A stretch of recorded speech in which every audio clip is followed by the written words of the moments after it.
یہ باب فروض کی معرفت اور ان کے مستحقین کے بیان میں فروض سے مراد وہی حصے ہیں جو کتاب اللہ میں متعین ہیں۔ مثلا باب مخارج الفروض میں بھی اس کی تفصیلات آئی تھی کہ وہ 6 ہیں جو کتاب اللہ میں حصے متعین کیے گئے ہیں: نصف، ربع، ثمن، ثلثان، ثلث اور سدس۔ یعنی 2 قسموں پر اس کو تقسیم کیا گیا ہے۔ قسم اول میں نصف، ربع اور ثمن ہے، اور قسم ثانی میں ثلث، سدس ہیں۔ تضعیف اور تنصیف کی صورت بھی آپ کے سامنے آ گئی تھی۔ تضعیف 2 چند کرنا، 2 گنا کرنا، اور تنصیف آدھا کرنا۔ تو اگر ہم انہیں اس طرح سے لکھیں گے کہ اوپر ہم نے نصف لکھا، اس کے نیچے ربع اور اس کے نیچے ثمن، اور پھر ہم اس انداز سے دیکھیں گے کہ نصف ہے تو اس کا آدھا ہمیں کرنا ہے تو وہ ربع ہو جائے گا، اور ربع کا آدھا ہوگا تو وہ ثمن ہو جائے گا۔ تو یہ تنصیف ہے۔ اور نیچے سے اوپر کو جائیں گے، یعنی ثمن کا 2 گنا تو وہ ربع ہے، اور ربع کا 2 گنا وہ نصف ہے۔ ایسے ہی قسم ثانی میں بھی ثلثان، ثلث اور سدس، کہ ثلثان جو ہے یہ ثلث کا 2 گنا ہے، اور ثلث یہ سدس کا 2 گنا ہے۔ تو اگر نیچے سے اوپر کو آئیں گے اس انداز سے ترتیب سے لکھ کر کے انہیں، تو تنصیف ہوگی، یعنی ثلثان اوپر ہے تو یہ اس کا آدھا ہوگا ثلث، اور پھر اس سے نیچے سدس ہے تو ثلث کا آدھا سدس، اور نیچے سے اوپر کو جائیں گے تو سدس کا 2 گنا ثلث اور ثلث کا 2 گنا ثلثان۔ تو تضعیف اور تنصیف کی یہ صورت ہے۔ بہرحال یہ وہاں پر بھی آئی تھی۔ تو کتاب اللہ میں جو حصے متعین ہیں ان کی تعداد 6 ہے: نصف، ربع، ثمن، ثلثان، ثلث، سدس۔ اور ان حصوں کے لینے والوں کی تعداد 12 افراد پر مشتمل ہے۔ ان حصوں کے لینے والے 12 افراد ہیں۔ 4 مردوں میں سے ہیں: باپ، دادا، اخیافی بھائی، شوہر۔ یہ زبانی بھی یاد رکھنے ہیں آپ کو، یہاں اگرچہ تفصیلات ہیں کتاب میں لیکن آپ زبانی یاد رکھیں ان کو۔ تو ان حصوں کے لینے والوں کی تعداد 12 افراد پر مشتمل ہے۔ 4 مردوں میں سے ہیں اور 8 عورتوں میں سے ہیں۔ 4 مرد کون کون ہیں؟ باپ ہے، دادا ہے، اخیافی بھائی ہے، شوہر ہے۔ اور 8 عورتوں میں سے ہیں: بیوی، بیٹی، پوتی، حقیقی بہن، اللاتی بہن، اخیافی بہن، ماں، اور جدہ صحیحہ یعنی دادی اور نانی۔ جدہ صحیحہ میں دادی نانی دونوں آ جائیں گے۔ تو کتاب اللہ میں جو حصے متعین ہیں ان کی تعداد ہے 6: نصف، ربع، ثمن، ثلثان، ثلث، سدس۔ اور ان حصوں کے لینے والے کتنے افراد ہیں؟ 12 افراد۔ 4 مردوں میں سے ہیں: باپ، دادا، اخیافی بھائی، شوہر۔ اور 8 عورتوں میں سے ہیں: بیوی، بیٹی، پوتی، حقیقی بہن، اللاتی بہن۔ حقیقی بہن جو باپ شریک، ماں شریک ہے، اور اللاتی بہن جو صرف باپ شریک ہے، اخیافی بہن جو صرف ماں شریک ہے، ماں شریک ہے۔ پھر اس کے بعد ماں، اور اس کے بعد جدہ صحیحہ یعنی دادی اور نانی۔ جدہ صحیحہ کی تعریف وہ ہر اس عورت کو کہتے ہیں جس کی میت کی طرف نسبت کرنے کے دوران کوئی جد فاسد نہ آئے۔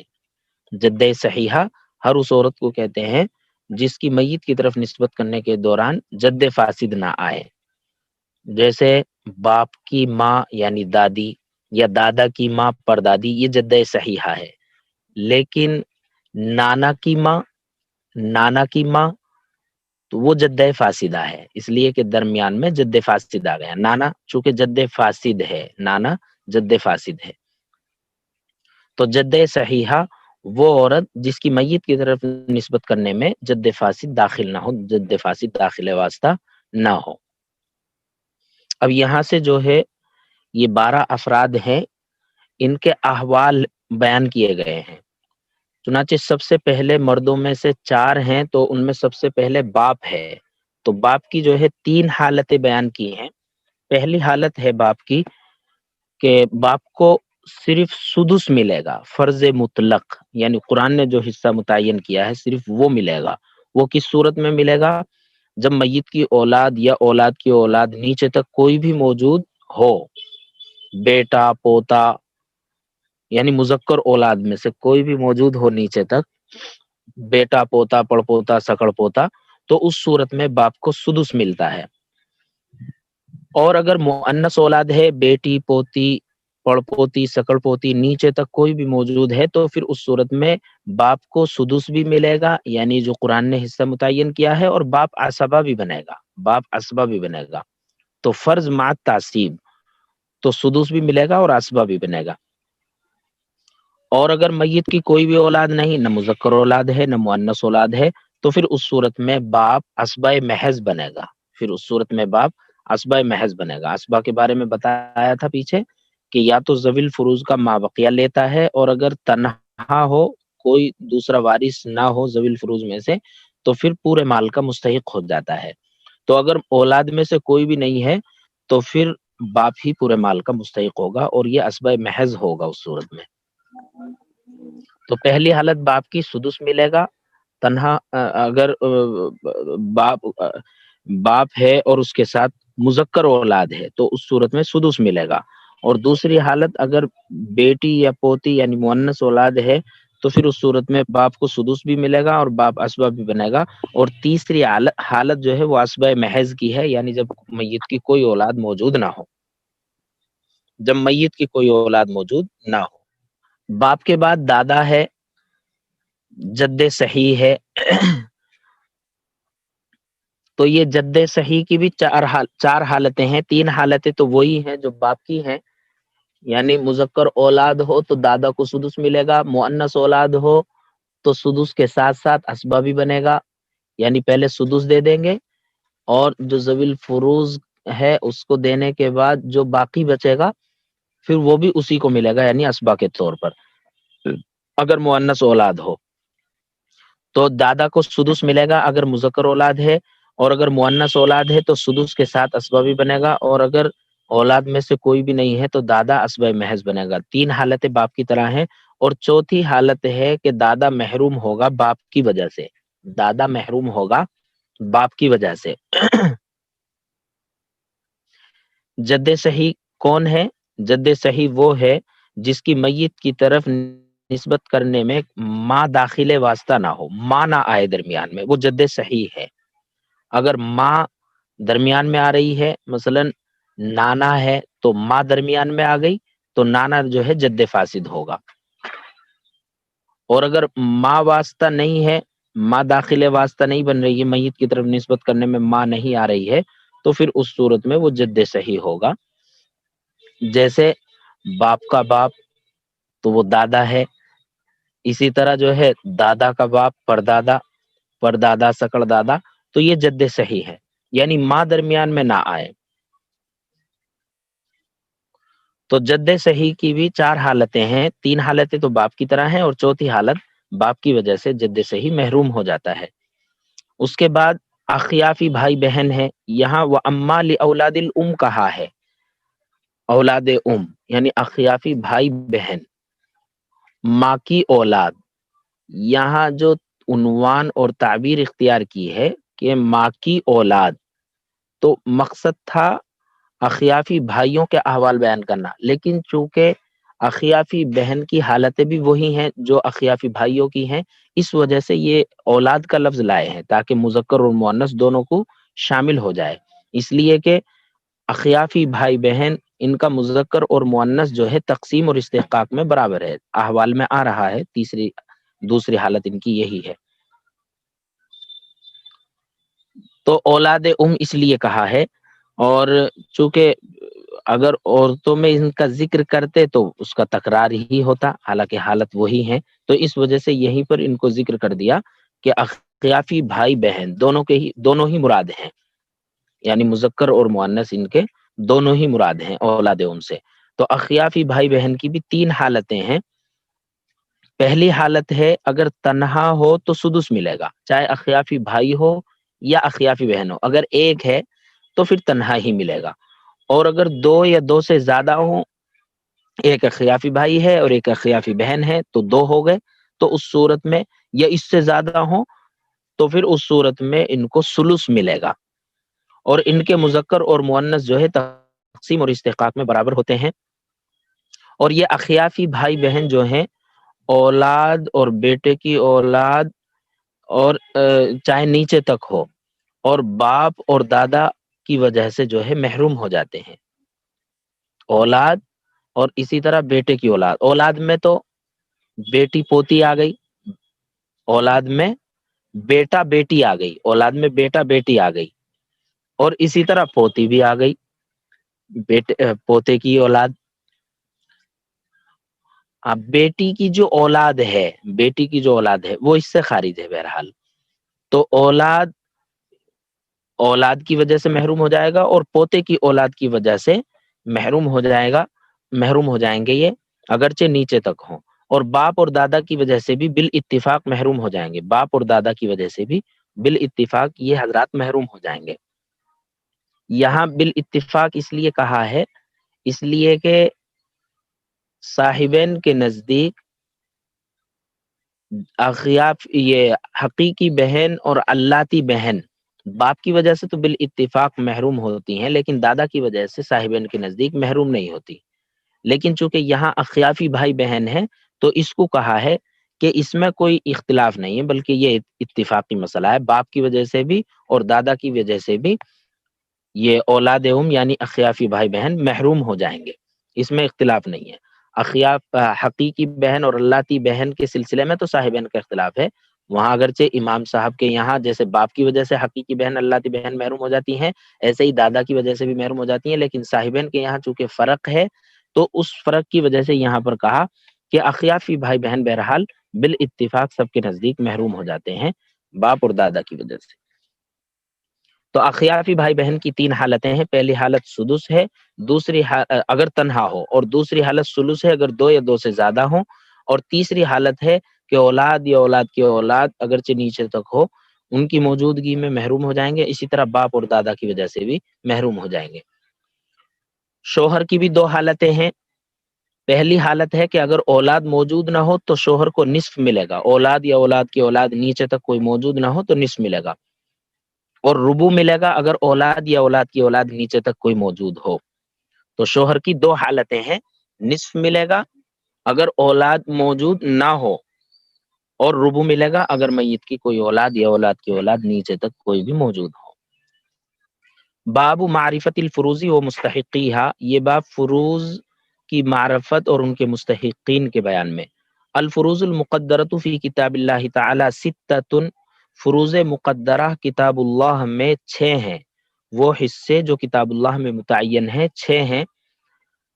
النصف والربع والثمن والثلثان والثلث والسدس، نصف ربع ثمن ثلثان ثلث سدس، علی التضعیف والتنصیف، تضعیف اور تنصیف کے طریقے پر۔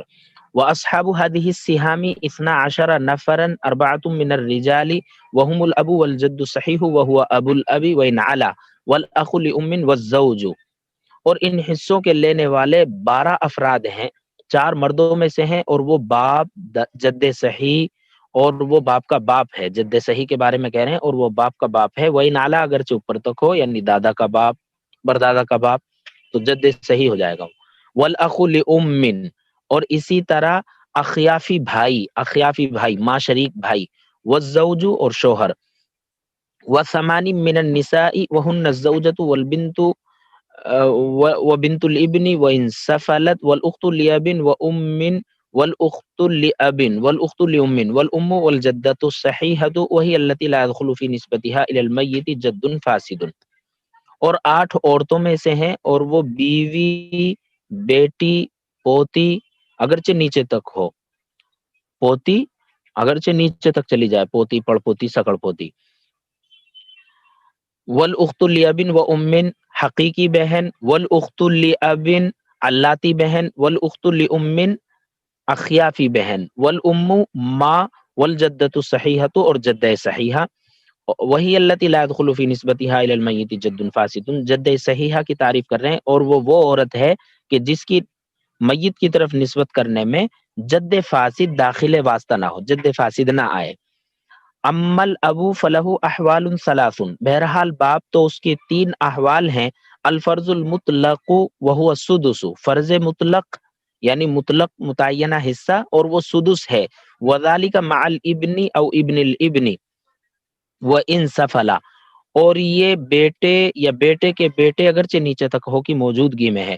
والفرض والتعصیب معا، اور متعینہ حصہ اور عصبہ ایک ساتھ، یعنی فرض مطلق بھی، فرض متعینہ حصہ بھی ملے گا جو متعینہ حصہ ہے فرض ہے، اور اسی طرح عصبہ ایک ساتھ.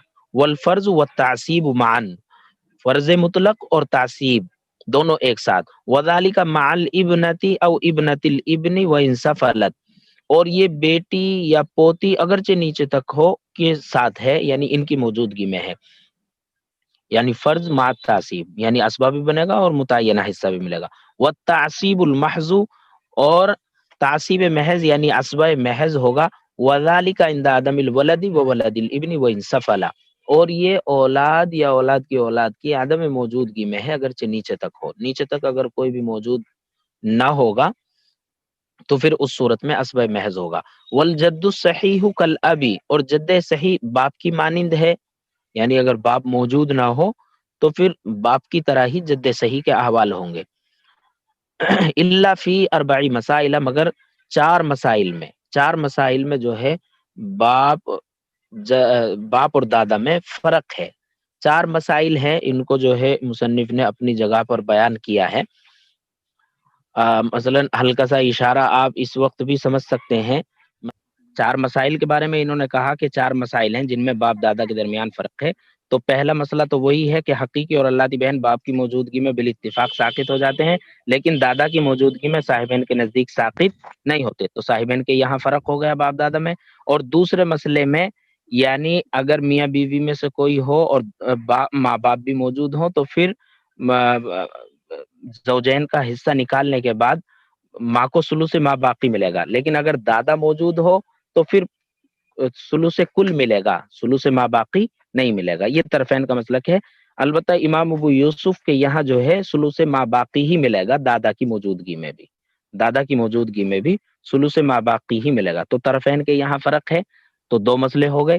اور ایک مسئلہ یہ ہے کہ باپ کی موجودگی میں جو ہے دادی ساقط ہو جاتی ہے، لیکن دادا کی موجودگی میں دادی ساقط نہیں ہوتی. تو اس مسئلے میں بھی فرق ہے. باپ کی موجودگی، باپ اگر موجود ہو تو دادی ساقط ہو جائے گی، لیکن دادا اگر موجود ہو تو دادی ساقط نہیں ہوگی، دادی محروم نہیں ہوگی. اور ایک مسئلہ اور ہے کہ اگر معتق کا باپ اور بیٹا ہو، معتق کا انتقال ہو گیا، مثلا میراث میں جو آزاد کرنے والا ہے، جیسے کہ مولا عتاقہ کا گزرا تھا، مولا العتاقہ آزاد شدہ کے آقا کو کہتے ہیں. تو وہ اگر انتقال کر جائے اور اس کا بیٹا بھی ہو اور باپ بھی ہو، تو اس صورت میں امام ابو یوسف رحمہ اللہ کے نزدیک معتق کے باپ کو ولا کا سدس ملے گا، معتق کے باپ کو ولا کا سدس ملے گا، اور باقی معتق کے بیٹے کو ملے گا. لیکن اگر ورثہ میں معتق کا دادا اور بیٹا ہو تو پوری ولا بیٹے کو ملے گی. یہ گویا امام ابو یوسف فرق کر رہے ہیں. لیکن طرفین کے نزدیک معتق کے بیٹے کی موجودگی میں نہ معتق کے باپ کو کچھ ولا ملتی ہے، نہ معتق کے دادا کو، نہ معتق کے باپ کو کچھ ولا ملتی ہے اور نہ معتق کے دادا کو. اور فتویٰ بھی جو ہے اسی پر ہے، یعنی طرفین کے مسلک پر فتویٰ ہے. تو امام ابو یوسف کے مسلک کے اعتبار سے باپ اور دادا میں فرق ہو جائے گا. تو یہ چار مسئلے ہیں. ویسے تو آگے ان کی تفصیلات آ رہی ہیں، یہاں میں اشارہ کرنا چاہتا تھا. تو اشارہ یہی ہے.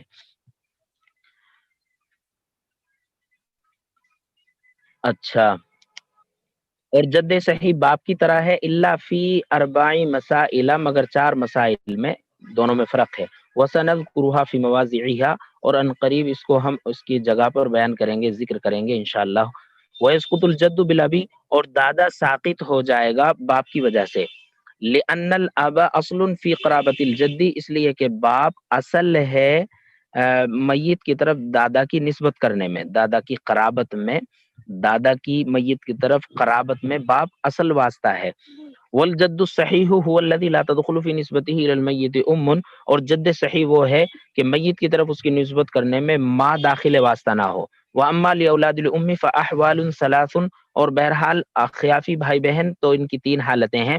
السدس للواحدی، سدس ہے تنہا کے لیے، ایک کے لیے، والثلث للاثنین فصاعدا، اور ثلث ہے دو یا زیادہ کے لیے، ذکورہم و اناسہم فی القسمۃ والاستحقاق سواء، ان کے مذکر اور مؤنث تقسیم اور استحقاق میں برابر ہیں، ویسقطون بالولد وولد الابن وان سفلا، اور یہ اولاد کی وجہ سے اور بیٹے کی اولاد کی وجہ سے محروم ہو جائیں گے، ساقط ہو جائیں گے، وان سفلا، اگرچہ نیچے تک اولاد ہو، وبالابی والجد بالاتفاق، اور باپ اور دادا کی وجہ سے بھی بالاتفاق، واما للزوج فحالتان، اور بہرحال شوہر کی بھی دو حالتیں ہیں، النصف عند عدم الولد وولد الابن وان سفلا، نصف ہے اولاد یا اولاد کی نہ ہونے کی صورت میں اگرچہ نیچے تک ہو، والربع مع الولد، اور ربع ہے اولاد یا اولاد کی اولاد کے ساتھ اگرچہ نیچے تک ہو، فصل فی النساء، یہ فصل عورتوں کے بیان میں، شروع میں بتایا کہ ان حصوں کے لینے والے 12 افراد ہیں، 4 مردوں میں سے ہیں، 4 مردوں کا بیان گزر گیا، اور 8 عورتوں میں سے ہیں، تو عورتوں میں سب سے پہلے اما للزوجات فحالتانی، بہرحال زوجات دتن ربو ہے ایک یا زیادہ کے لیے، زوجات ایک ہوں یا زیادہ ہوں، تو ان کے لیے جو ہے ربو ہے، عند عدم الولد و ولد الابن، اگر اولاد یا اولاد کی اولاد نیچے تک کوئی موجود نہ ہو، اولاد یا اولاد کی اولاد نیچے تک کے نہ ہونے کی صورت میں زوجات کو ربو ملے گا، چاہے ایک ہوں یا زیادہ ہوں، والثمن مع الولد او ولد الابن وان سفلا، اور سمن ہے اولاد یا اولاد کی اولاد کے ساتھ اگرچہ نیچے تک ہو، تو زوجہ کی دو حالتیں ہیں، ایک تو ربو ہے چاہے ایک ہو یا زیادہ ہو زوجات، اور ربو کی صورت میں ہے جب میت کی کوئی اولاد یا اولاد کی اولاد موجود نہ ہو، یعنی شوہر نے کوئی اولاد نہ چھوڑی ہو، اور اگر اولاد ہے تو پھر بیوی کو سمن ملے گا، وہ اما لبنات السلبی، حقیقی بیٹی کی بھی 3 حالتیں ہیں، النصف للواحدتی، اگر تنہا ہے بیٹی تو نصف ملے گا، والثلثان للاثنتین فصاعدۃ، اور ثلثان ملے گا 2 یا زیادہ کو، اگر 2 یا 2 سے زیادہ ہیں تو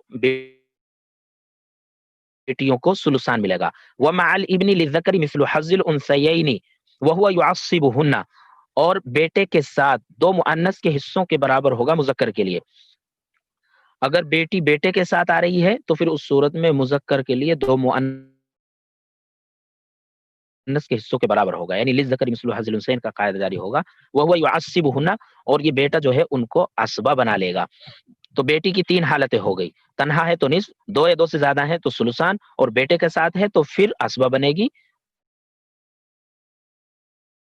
اور للذکر مثل حظ الانثیین کا قاعدہ جاری ہوگا، وہ بنات الابن کا بنات السلبی، پوتیاں حقیقی بیٹیوں کی طرح ہیں، وہ بنات الابن کا بنات السلبی، پوتیاں سلبی بیٹیوں کی طرح ہیں، یعنی وہی احوال ہیں، لیکن ان کی جو ہے 6 حالتیں ہیں، وَلَهُنَّ أَحْوَالٌ سِتٌّ، پوتیوں کی 6 حالتیں ہیں، النصف للواحدتی، پوتی اگر ایک ہے تو نصف ملے گا، والثلثان للاثنتین، 2 یا 2 سے زیادہ ہیں تو ثلثان، عند عدم بنات السلبی، اگر حقیقی بیٹیاں نہ ہوں، حقیقی بیٹیوں کی عدم موجودگی میں پوتی اگر ایک ہے تو نصف ملے گا، 2 یا 2 سے زیادہ ہیں تو ثلثان، وَلَهُنَّ السُّدُسُ مع الواحدۃ السلبیۃ، اور پوتی کو سدس ملے گا، ان کے لیے سدس ہے ایک حقیقی بیٹی کے ساتھ، تکملتاً للثلثین، ثلثان کو مکمل کرنے کے لیے، اس لیے کہ بیٹیاں اور پوتیوں کو جو ہے ثلثان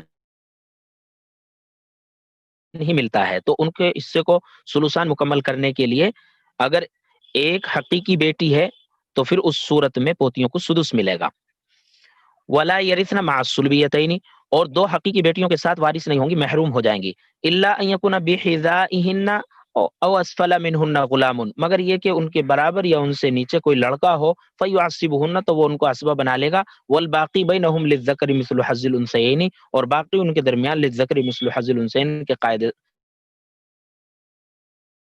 قاعدے کے مطابق ہوگا، وَيَسْقُطْنَ بِالْإِبْنِ، اور پوتیاں ساقط ہو جائیں گی، محروم ہو جائیں گی بیٹے کی وجہ سے، تو پوتیوں کے 6 احوال ہیں، 6 حالتیں ہیں، پہلی حالت ہے کہ اگر پوتی ایک ہے تو نصف ملے گا، دوسری حالت ہے 2 یا 2 سے زیادہ ہیں تو ثلثان ملے گا، لیکن یہ اس صورت میں ہے جب حقیقی بیٹی موجود نہ ہو، اگر ایک حقیقی بیٹی موجود ہے تو تیسری حالت بتا رہے ہیں، اس صورت میں سدس ملے گا، سلوسان کو مکمل کرنے کے لیے، سلوسان سے زیادہ ان کو نہیں دیا جاتا ہے، بیٹیاں اور پوتیاں کو۔ ولا یرثن مع الصلبیتین، اور چوتھی حالت ہے کہ اگر دو حقیقی بیٹی موجود ہوں تو پوتیاں محروم ہوتی ہیں، اور پانچویں حالت یہ بیان کی ہے کہ اگر ان کے ساتھ کوئی پوتا موجود ہو تو اس صورت میں وہ ان کو اسبہ بنا لے گا، اور ان کے درمیان للذکر مثل حظ الانثیین کا قاعدہ جاری ہوگا، ان کے برابر میں ہو یا ان سے نیچے ہو تو وہ ان سب کو اسبہ بنا لے گا۔ اور چھٹی حالت ہے کہ پوتیاں محروم ہو جائیں گی بیٹے کی وجہ سے، پوتیاں محروم ہو جائیں گی بیٹے کی وجہ سے۔